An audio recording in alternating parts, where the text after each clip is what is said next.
O noches para todos nosotros aquí en Israel. Bienvenidos y bienvenidas a nuestro nuevo encuentro con Megillat Kohelet. Hoy iniciamos esta semana con el estudio del continuado del capítulo 5 del libro de Kohelet y la segunda parte de este capítulo, donde el rey Shelomo va a dedicar unos pequeños pero muy contundentes versículos a todo lo que es eh, una crítica bastante ácida y aguda contra todo lo que es la persecución de la riqueza en el ser humano.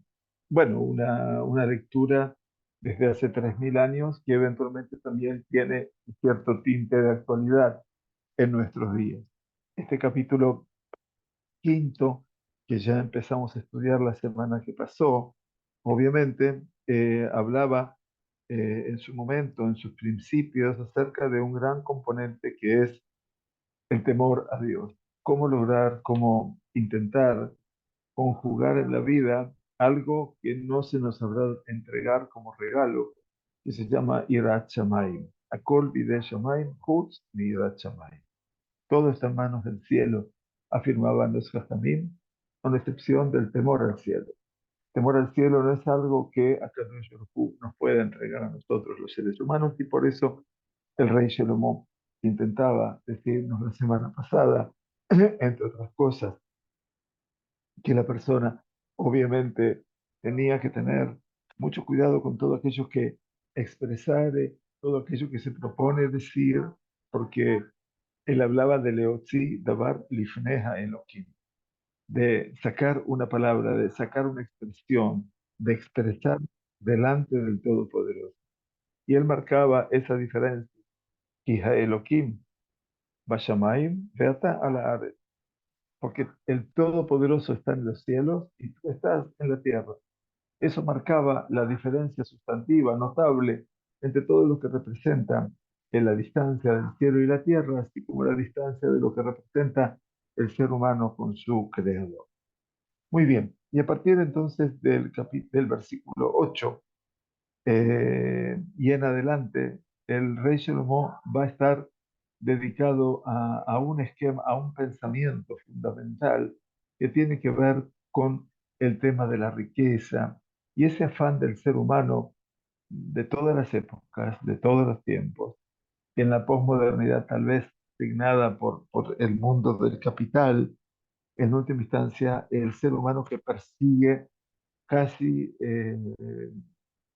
alocadamente, casi obsesivamente, todo ese bienestar a nivel de lo material, sin considerar obviamente otras necesidades o postergando las necesidades espirituales para una época determinada de la vida. Algo así como que, bueno, la persona se considera a sí mismo que durante los años de juventud y de afirmación de lo que es su adultez, tiene que realmente trabajar en pos de amasar capital y fortuna, o por lo menos prosperar en todo lo que representa su parnasá, su nivel de conducción a nivel económica, pero que en última instancia no pone de manifiesto todo lo que tiene que ver con ese desarrollo espiritual. Parecería ser que lo espiritual estaría postergado para una etapa determinada de la vida. Yo diría a nivel de lo que Shelomo afirma como para que la vejez sea el recinto de nuestra espiritualidad, mientras que todo el resto del tiempo es toda una carrera realmente enloquecida o alocada hacia lo que es la prosperidad material. Así va a comenzar este escenario del rey Shelomo aquí en el versículo 8. El versículo 8 nos dice, Beitron Eretz Bakol Hu Melech Lesade Ne'avad. Y entonces aquí nos habla de la persona que y la preeminencia de la tierra en todos está. El rey al campo está esclavizado. ¿Qué significa este versículo? Beitron. Así empieza. Y el beneficio, el superávit, la diferencia de la tierra.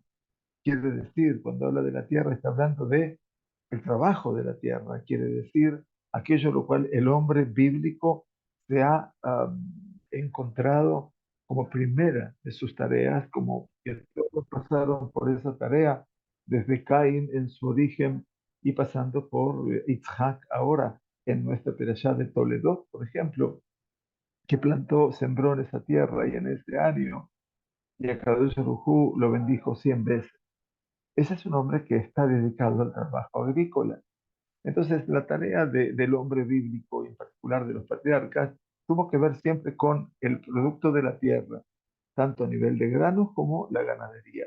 Y allí, entre esos dos ámbitos, era que se desarrolló, obviamente, la tarea del hombre. Que si bien hoy parecería ser que la única vida que puede llegar a pasar es la vida de los centros urbanos y de los capitales y de los bancos y de los cheques, no me cabe ninguna duda que la agricultura es uno de los escenarios también esenciales en la vida de cualquier nación, en cualquier desarrollo.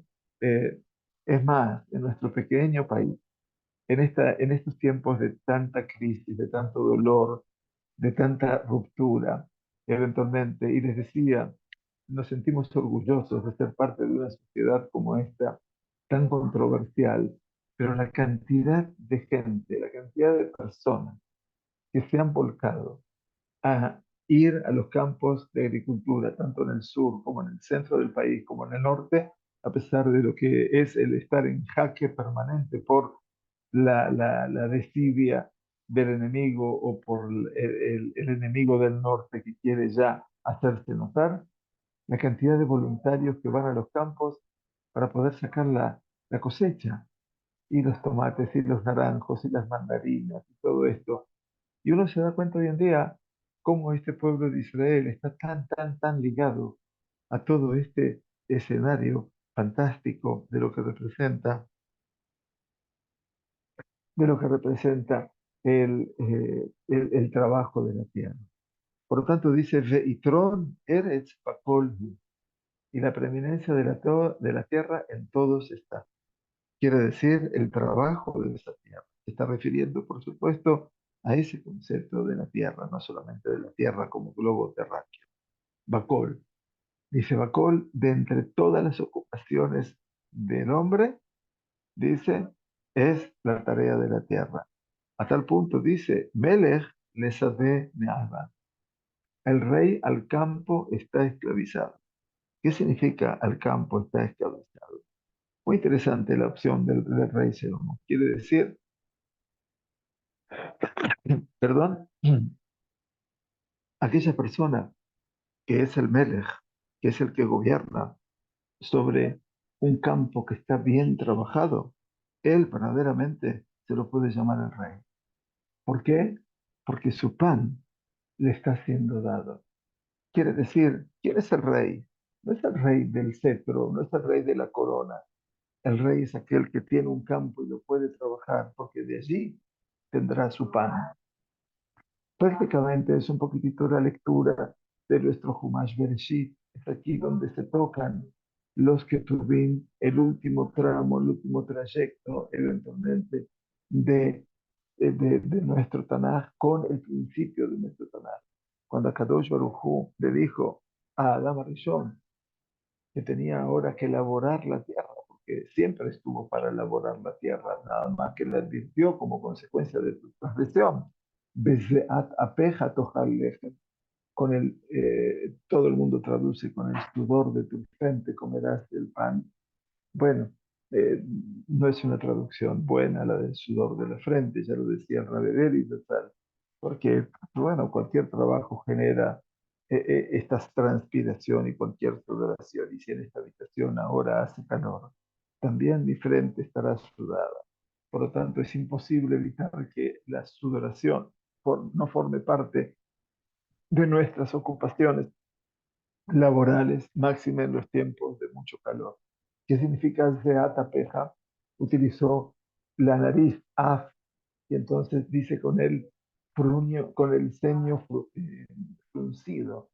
Quiere decir la situación del hombre que va a trabajar y va a darse cuenta a veces que no le produce lo que él quería. Vos vas a sembrar y te va a producir espinos y cardo. ¿Y eso qué sensación le va a dar a la persona? Sentirse como que está realmente enojado. Y por eso la expresión del ceño fruncido es esa sensación de un rostro que está enojado o malhumorado, digámoslo así, ¿no? Yo siempre le decía a mis hijos y ahora a mis nietos, nada más que películas de dibujitos animados, ya no la ven, pero en la época que había dibujitos animados, había siempre en mi infancia un toro que cuando se enojaba empezaba a mover la pierna, la pata, ¿no? Para levantar tierra y ya su ceño, su rostro se ponía cara de enojado. Y ya con la cara de enojado representa un estado. Entonces, dice que la persona que trabaja bien su campo, aquella persona que tiene la capacidad de poder trabajarlo y obtener el beneficio del mismo, esa persona es rey. Eso es lo más bonito que tiene aquí este pasuk. Y explica al Rabbi que ¿dónde estamos? No, este no es acá, esto está mal. ¿Dónde es esto? A ver, estamos en el versículo 8 aquí. Y la preeminencia de la tierra, aquí. Este versículo, dice Rab, ha sido interpretado en muy variadas formas. Citamos textualmente la opinión de quién, como siempre lo cita uno de los grandes comentaristas de nuestro Tanaj, que es Rabbi Abraham Ibn Ezra. Cuando el autor concluyó de recomendar el temor a Elohim, como hablábamos, y la Shamayim, pasa a orientar a su lector en el plano de las actividades terrenas, para decir cuál es la labor buena de la que puede vivir sin incurrir en desviación alguna. Y así dice el autor que la preeminencia de la agricultura abarca a todos. Aún el rey, situado en lo más alto de la escala social, está esclavizado al campo. Acá la Biblia tiene esa realidad, que proveerá sus necesidades, ya que su sustento procede del campo.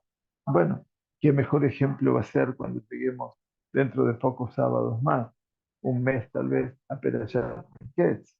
¿Se acuerdan? Estamos en Bereshit y ahí va a pasar el sueño del faraón. ¿Y con qué soñó el faraón? No solamente con las vacas flacas y las vacas gordas, también soñó con las espigas. Ahí tienen ustedes lo que dice el Ibn Ezra, un rey que estaba más subyugado a su campo. De una u otra manera, también la economía del país marcaba mucho, mucho el desarrollo de ese país. Y entonces, en última instancia, aquí el Ibn Ezra, con tanta claridad y con tanta clarividencia, nos pone de manifiesto este verdadero escenario.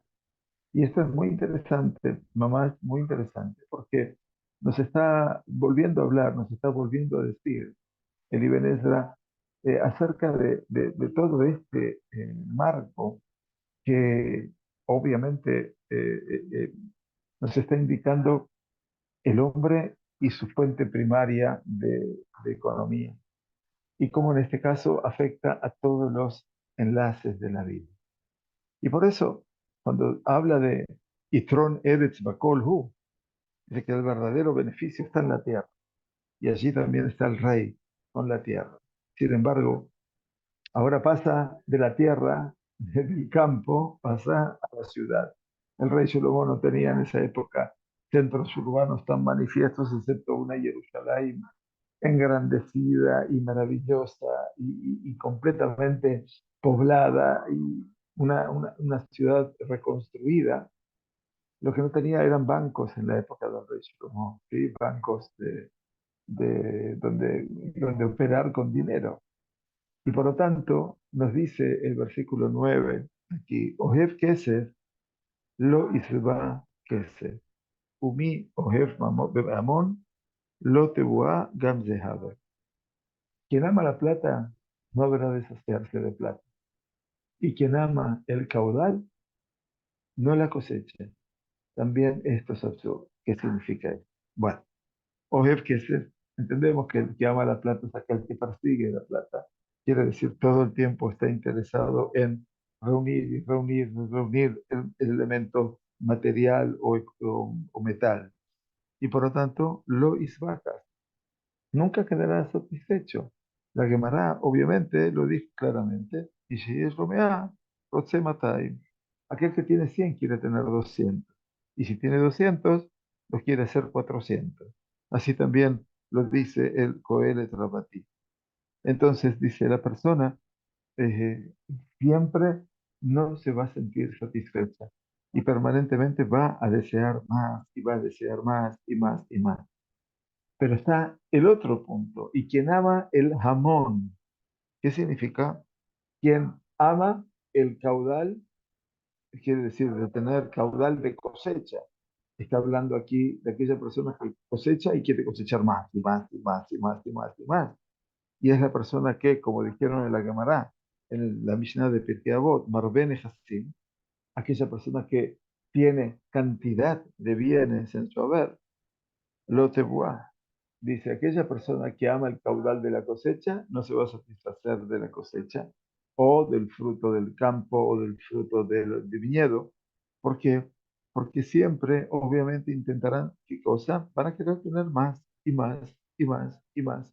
Eventualmente, siempre sus ojos están puestos en una realidad de la cual la insatisfacción es la cuenta del día, es la nota del día. Y eso es lo más interesante. Y por lo tanto, Gamze dice todo esto, también no saciarse de la plata y no saciarse del trabajo y de la cosecha, todo esto eventualmente dice es absurdo. Entra aquí una distinción y lo está diciendo quién. Lo está diciendo justamente aquel hombre que supo, obviamente, de lo que es la riqueza. Si hubo un rey que supo de riquezas fundamentalmente y de acumular riquezas, ese hombre se llamó Shlomo Amelech, obviamente. Entonces, no pensemos que aquí estamos hablando de un hombre que está marcando las hipótesis de lo que es su vida, sino esta es la tesis. Él está hablando concretamente de lo que vivió y de cómo lo vivió. Y entonces nos dice en el versículo 10, Birbot atová rabu ojelea. Al incrementarse el bien, se incrementan los que lo consumen. Umaki shalom lebealea ki im reut einam. ¿Y qué satisfacción hay para sus dueños más que la visión de sus ojos? Hermosa definición. Vamos a ver primero quién ama la plata. Esto que no lo leímos, hemos traducido este versículo de construcción gramatical poco frecuente, basándonos en la interpretación del Ibn Ezra, nos dice Rabedel. Resulta claro que este versículo aparece reforzando la idea del versículo anterior. Lo preeminente es el trabajo del campo, del que todos dependen, que el mismo rey. Además, el acopio de caudales produce esa satisfacción, lo que les decía, mientras que la cosecha a su tiempo amplía la satisfacción del agricultor, que ve en ella un ciclo completo de su ardua labor. Mejor. Y guía capeja quitogel. Así nos dijo, a Kadosh Baruj Hu le dijo al ser humano primero. Pero también nos dice el libro de Mishle, y guía capeja quitogel. Con el esfuerzo de tus manos, quitogel. ¿Cuándo vas a comer? O sea, el llamado a lo que representa el trabajo no es la idea de que la persona trabaje para hacer eventualmente un uso extremo de ese deseo de querer ser una persona que solamente le interese el capital, el dinero, poder disfrutar de todo eso, saber que eso forma parte de su esfuerzo y por sobre todas las cosas, saber que ese esfuerzo es un escenario que le es propio al ser humano. O sea, Adam le amal yulad. Así nos va a decir también el libro de Mishlei. Adam le amal yulad. El ser humano, si nació para el amal. ¿Qué significa el amal? Amal es el esfuerzo, el trabajo. Toda tarea genera un esfuerzo. Entonces, cuando nosotros hablamos de ese pasuk, que Bayar Hashem et onienu bet amalenu beet lahatzenu, y vio Hashem nuestro sufrimiento y nuestro amal, nuestro esfuerzo a nivel laboral y nuestra opresión. La Gadá de Pesach, cuando estudiamos eso en la noche de Pesach, lo ve diferente. Entonces dice Bayar et onienu, significa así, la pobreza, el sufrimiento por el trabajo, bet amalenu Amalenu, nuestro esfuerzo, nuestro trabajo esforzado, ahí dice la Gada de Pesach de Banen, se refiere a los hijos.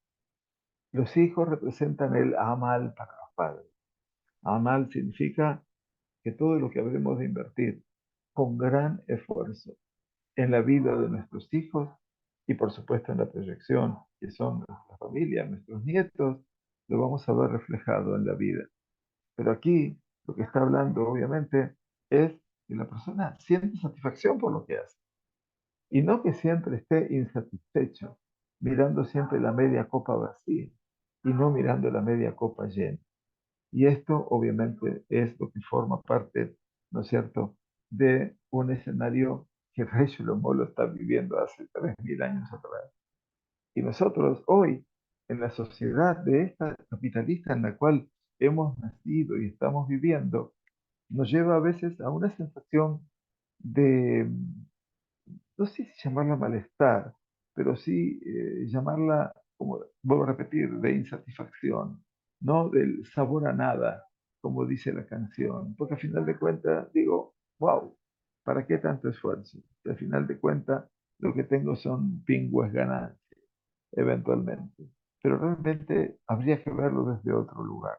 Habría que verlo desde lo que es lo referencial, no de lo que yo solamente hago para mi bienestar, sino también de lo que puedo vivir como para fa- facilitar mi incorporación a un mundo, a una sociedad, formar parte de un escenario, de una comunidad, etcétera, donde no competir precisamente por lo que tengo, ni por lo que hago, sino competir solamente con la competencia humana, que es la competencia más simple, más hermosa, más honorable que le puede caber al ser humano. Justamente todo lo que es el dinero y el acopio del dinero o la posición social, eso ya lo criticó tanto el Pirkei Avot, el Tratado de Principios, cuando nos advirtió que aquí ave, asin ave, tava, motzi betada minolam. Cuando el Pirkei Avot decía que la envidia, el odio y la codicia excesiva nos terminan sacando de este mundo. Quiere decir, no nos permiten vivir la vida que nosotros quisiéramos vivir y lamentablemente perdemos un poquitito el tren de esa vida.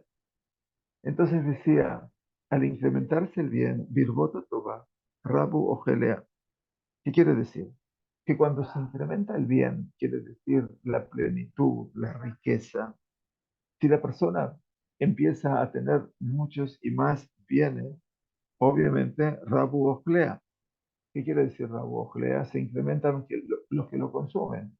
Claro, porque cuanto más bienes tengo, cuanto más riqueza tengo, voy a necesitar, está diciendo el rey Shlomo, mucha más cantidad de personas que trabajen para mí y seguramente voy a necesitar más ganado. Y entonces, esta es la lectura de su propia vida, diría yo, en cuanto a lo que es Shlomo Amelech, ¿no? Por lo menos así lo vimos el capítulo 2 creo que lo estuvimos estudiando. Dice, y por lo tanto, dice, ¿qué pasa con ellos? Rabu ojlea, y si son más lo que consumen, entonces se termina más rápido la cosecha, obviamente. Uma kishron. Entonces pregunta, ¿y qué satisfacción hay para sus dueños? Entonces, si todo se consume rápidamente, ¿cuál es el éxito? ¿Cuál es el beneficio definitivo, ¿no? Que la persona puede tener por este bien? Y en Raúl Einab, solamente lo que sus ojos pueden llegar a ver, pero él mismo lo ve con sus ojos, pero no lo puede disfrutar de esa plenitud. Al contrario, todo lo contrario, no disfruta de aquello de lo que tiene. Qué difícil, ¿verdad? Dice el Rab. Estos versículos, y incorpora entonces el versículo 11 que es muy bonito. Creo que es uno de los versículos más logrados del Coelet, donde dice, Metuká Shenat HaObed, y Meat Veim Arbe Yochel, Beasabá Leashir Enenu Maniach Lo Nishon. Maravilloso. Dulce es el sueño del trabajador. Si poco o si mucho ha de comer, pero la hartura para el rico no le deja dormir. Pienso que esto es para hacer un cartelito y ponerlo en un cuadro en la casa de cada uno de nosotros. Dulce es el sueño del trabajador. Mamash, mamash, me tu calle, no me cabe ninguna duda que el trabajo, aunque coma poco o que coma mucho, Sin embargo, la plenitud, el shefa, ¿no? Tanto que tiene la persona rica, obviamente, esa persona que tiene tantas propiedades y tantas riquezas, no lo deja dormir a causa de tanta riqueza que tiene, no lo deja dormir con plenitud. Y esto para mí es un tema muy trascendente, creo, para todos nosotros. Y por eso Rab los comenta juntos. Incrementarse el bien y luego dulce sostener al trabajador. Dice Rabeder y Zatzal, estos versículos contraponen la preocupación del hombre rico a la quietud del trabajador. Pues aquel que posee riqueza teme tanto de día como de noche por su riqueza, no sea que se la confisque el rey, los atracadores o los ladrones, y por eso esta saciedad, exceso de riqueza, literalmente de alimentos, perturba su sueño, decía, por supuesto, con su sabiduría tan aguda, el Ibn. Según Pío Díaz de Forno, otro comentarista medieval que vivió en Italia, por supuesto en Livorno, el rico tiene otra preocupación adicional que es la de proveer sustento a la playa de personas, de esclavos, esclavas, ganado, que lo rodean y dependen de él. Sin embargo, la única satisfacción que tiene él es el regocijo al ver que son muchos los que le rinden pleitesía y se sustentan con su riqueza. Así que por un lado, siente la presión de todos los que están, pero se siente muy honrado cuando le dicen Señor, Señor, Señor. Con respecto al trabajador, así dice textualmente, el trabajador de la tierra duerme y su sueño le resulta agradable, ya sea que haya comido mucho o poco, pues él ya está acostumbrado. Que dice Rashi, dice una gran verdad. A veces cada uno de nosotros se traduce por la fuerza de la costumbre. Y entonces a veces no hay ninguna duda que cuando una persona pasó hambre, no me cabe ninguna duda de que va a intentar que nunca le falte nada, Bezrat Hashem, y que nunca falte nada. Pero por otro lado, también la persona esta, que es el trabajador, que es el Obed, como dice aquí, me toca Nata Obed, es un escenario realmente muy, muy bonito. Y entonces nos pasa el Coelet a decirnos, el versículo 12. Yesh ra'ah jolá, raiti tajat Hashem. Hay un mal que sobreviene, aquí lo traen como jolá que sobreviene, también puede ser jolá en el sentido de enfermizo, ¿no es cierto? Ra'á, jolá. En este caso, una enfermedad. Y veremos qué tipo de enfermedad. Rabbe Bedi, que era un excelente gramatical, hombre que sabía gramática hebrea y verbos, por supuesto, puede ser que el verbo hol, jolé, no solamente sea enfermedad, sino también que transcurre. Yahul, ¿no es cierto? Por ejemplo, decíamos, Kodesh Tov, aparte, Rosh Chodesh Kislev será el día martes, y por lo tanto Yahul.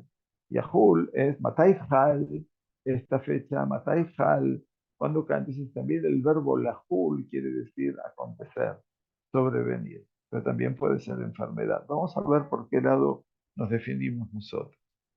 Y es la raíz tajatosa. Hay un mal que aquí dice sobreviene, que he visto bajo el sol. ¿Y cuál es ese mal? Osher Shamur Libe'alav Lerrat. Dice, la riqueza está guardada para su dueño, para su propio mal. Vaya, el rey Salomón ya como que nos viene a advertir con tanta crudeza y con tanta rudeza que lamentablemente la riqueza es algo malo. Finalmente está allí acechando la vida de la persona.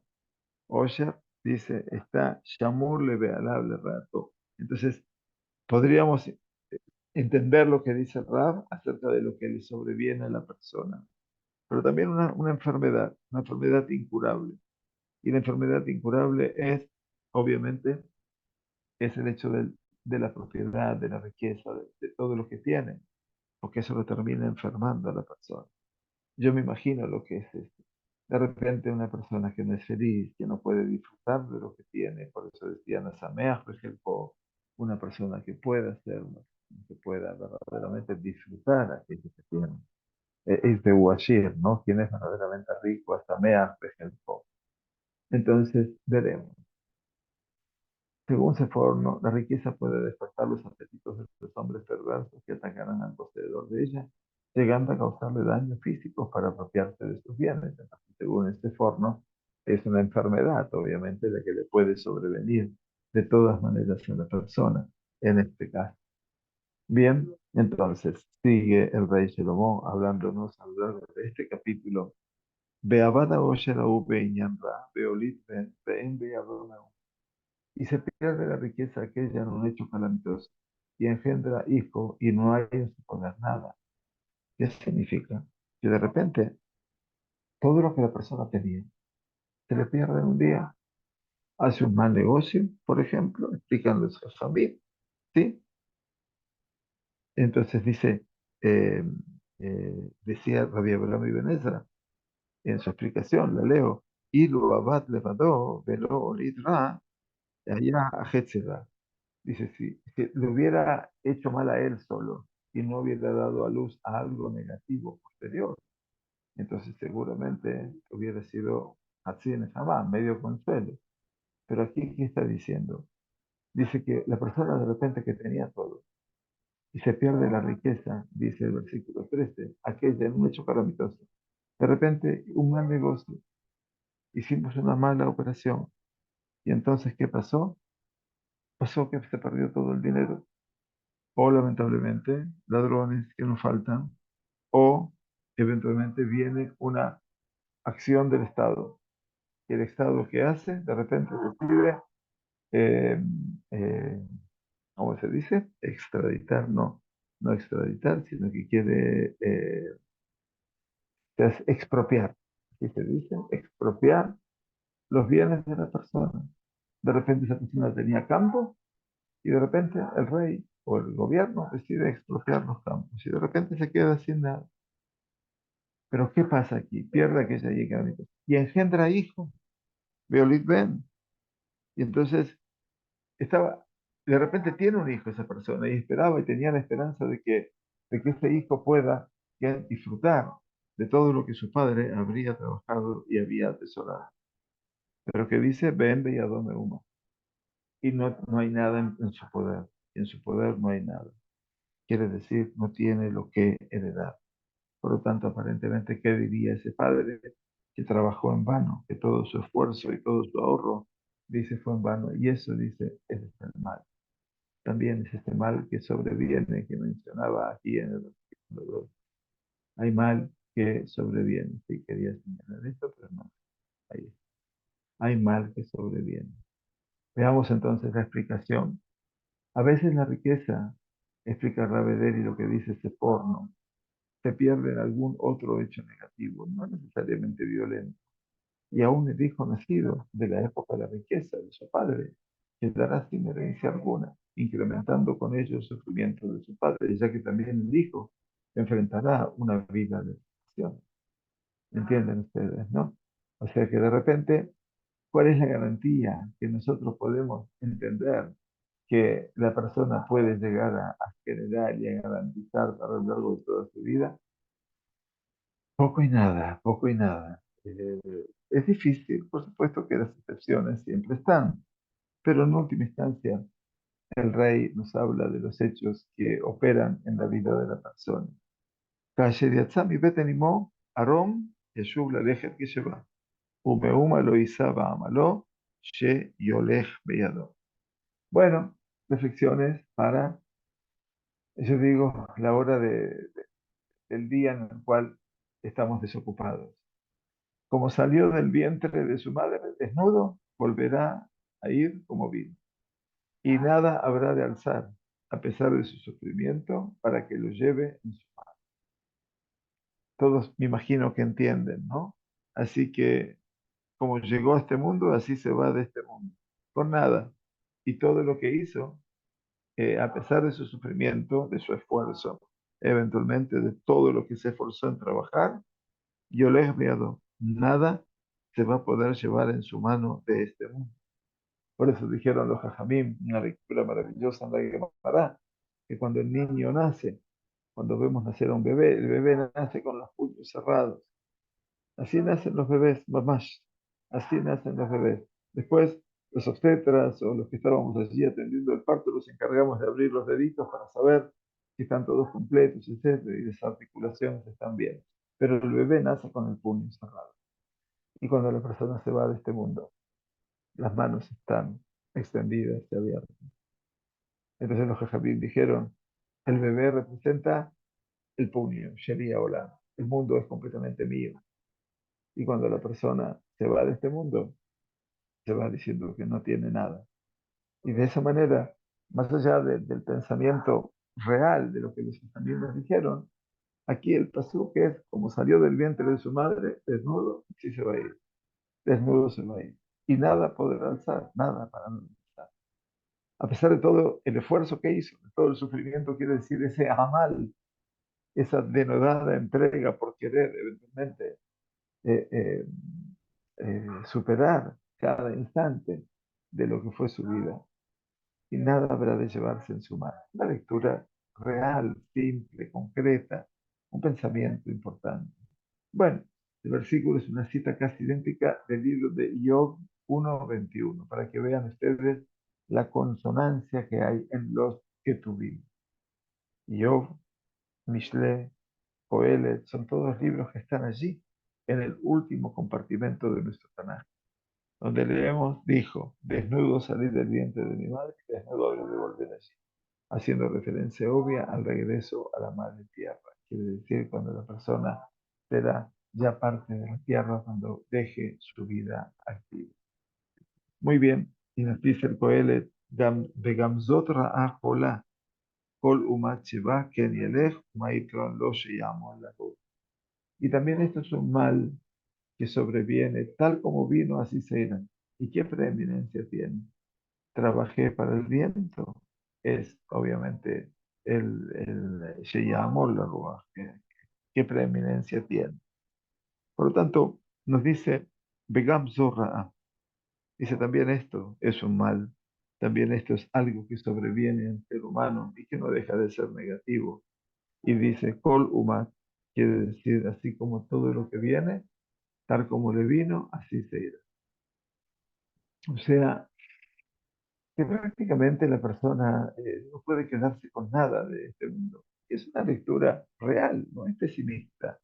O sea, muchas veces cuando uno lo estudia, dice, caramba, qué pesimismo que hay. Está bien, nosotros queremos vivir de una perspectiva optimista, pero sabemos que finalmente la palabra que está diciendo el Coelet son palabras verdaderas porque, a mi humilde entender, son palabras que nacen del corazón. Más allá de que sea un hombre que expone la razón, es un hombre que impone, a mi humilde criterio, la emoción. Él está hablando no de su lugar tan elevado como rey. Acuérdense que todo este libro de Coelet, en principio, ni Coelet ahí y Melech. En un momento vamos a leer, ya leí, yo Coelet fui rey. Es un momento en el cual el ser humano es despojado de ese lugar, de ese, comillas, mérito, en donde la persona siente eventualmente que ya ha perdido su lugar. Y lo que está viendo es una mirada retroactiva a todo lo vivido. Puede ser que haya un sentimiento de dolor por todo eso, pero es verdad. Yo pienso que el dolor existe, yo pienso que el dolor es real y pienso que es leal con el ser humano. Entonces dice, ¿qué preeminencia tiene? La pregunta es, Maitrolo, ¿cuál es la preeminencia? ¿Qué ventaja es que trabaje para el viento? O sea, todo es, mamás, la amol, la rúa. Trabajar para el viento es que no puedes alcanzar al viento que ya se desvió para otra dirección, para otra dirección, es mucho más rápido. Entonces, obviamente, no hay ninguna duda de que nosotros tenemos que encontrarle respuestas a Shalom. Shalom está dejando preguntas en la historia del mundo. Está dejando preguntas para la historia de la vida de cada uno, para nuestra biografía. Y seguramente muchos de nosotros en algún momento, en alguna lectura de alguna etapa de la vida, puede pasar que sentimos que a veces lo que hicimos fue en vano. Pero tampoco es el hecho de decir quién me quita lo bailado. No, yo no creo que sean las cosas así. Yo creo que hay que hacer una evaluación concreta Este din de Heshbon, este balance que se nos pide que hagamos una vez al año cuando llegan las fechas de Tishrei y que tenemos que evaluar, y la Teshuvah, etcétera.